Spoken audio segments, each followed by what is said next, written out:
Hi everybody, welcome back to On My Mind. And today, before starting with anything else, I just want to place my gratitude to you. Thank you for being here and listening to my podcast episode in this world where you could be listening to literally anybody else. You chose to listen to me today, and I am going to promise you it is going to be worth it, because today I am also starting a really cool series where I read out parts or like chapters of books that really changed my life, and I hope it will change yours too. Something that I passionately enjoy and will always look forward to is books.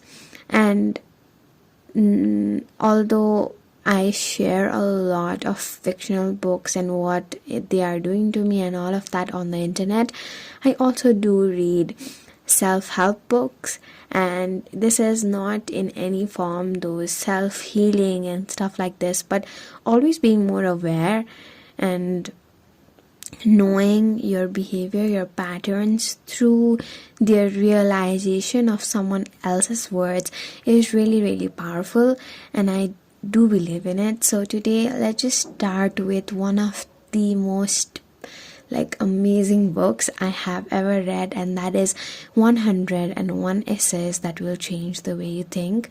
Sorry, I would like to correct myself. I have not yet finish this book, because whenever I need it I start to read this book and then somewhere around the way I forget it. But I think I have pretty much read 50 of the essays here. Yeah, let's just share with you this really cool essay about how to actually change your life this year, and I will dive more into it later, but I'll just read it out to you first.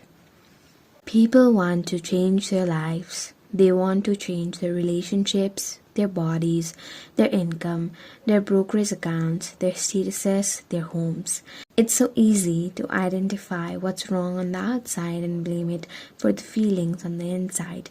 Never is this so painfully clear as when the calendars reset and we think we are offered a fresh slate and blank page.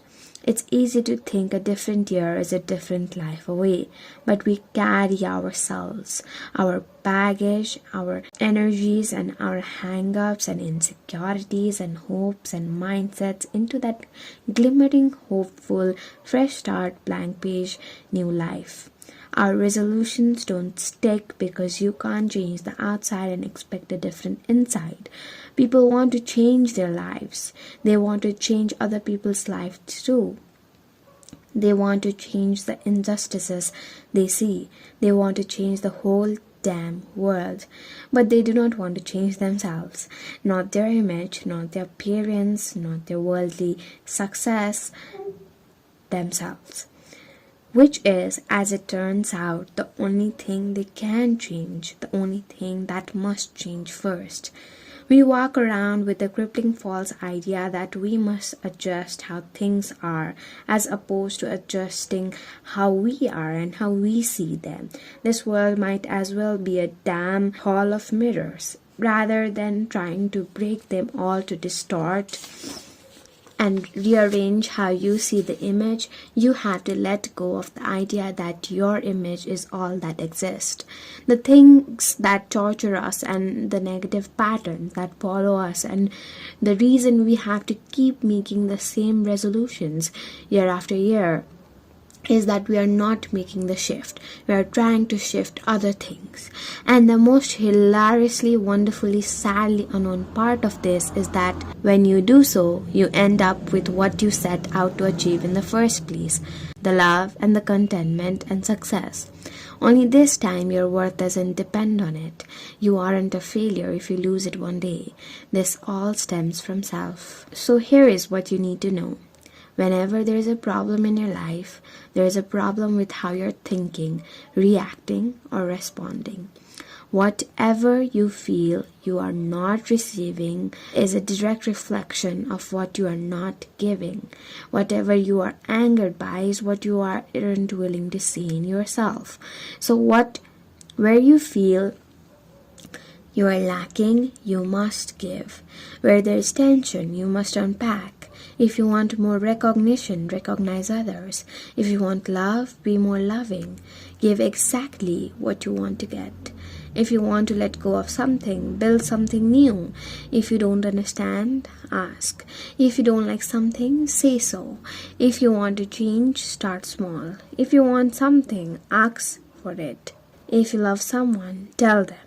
If you want to attract something, become it. If you enjoy something, let yourself feel it.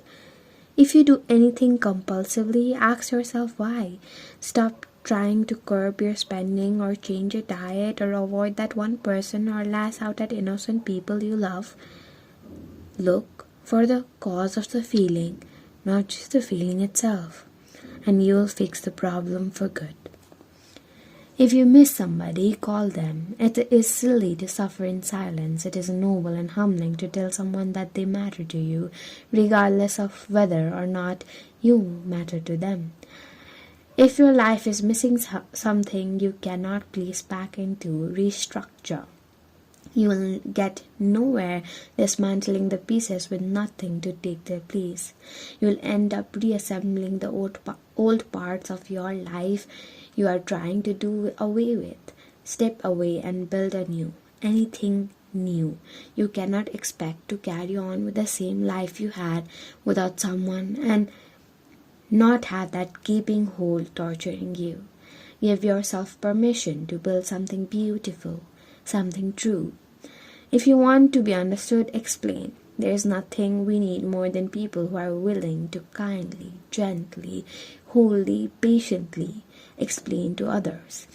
If you want to be happy, choose it. Choose to be consciously, consistently grateful for something. Choose to immerse yourself in something beautiful and peaceful and joyous. If you can't choose this, choose to start working on figuring out what blocks you, be it health or circumstance or mindset. Get help. Ask for it. Saying you can't choose is giving up for good. Don't do that. Choose change. Your routine, your job, your city, your habits, your mindset. Never sit and fester in frustration. It does not matter whether or not you are the absolute worst case scenario. Complaining, worrying, or being negative will ever help. Anything at all, ever. Everything you do, see, and feel is a reflection of not who you are, but how you are. You create what you believe, you see what you want, you will have what you give. I really hope that resonated with you a little bit. I recently listened to this podcast episode by Jay Shetty, and he had invited a guest named Roxy, and she explained manifestation. And for a really long time, I think I always believed that visualizing it, believing it, and all of that worked too much. But me, believing that I deserve $1 million, let's say, I need to believe it from within. And to believe, I need to accept that I am capable of having that life. Unless you do not know and do not accept that you deserve a happy, fulfilling, loving life, you are not going to have it. There, I said it. If you do not believe it yourself, how could some other person and the rest of the world believe it? To believe and to make it believe, I think it starts from within, and let's hope that this year you are going to change this belief system and this mindset that I am actually capable of doing this and moving forward, so that 2023 could be the best year of your life. And yeah, I hope you enjoyed this podcast episode. I will come up with more of these because I'm absolutely in love with this idea myself. So So narcissistic. Let's go. I hope that you will also come by next week, and thank you so much for listening. If you like this, please make sure you share it with people that matter to you, and do subscribe and like and comment. I love you, and see you next week.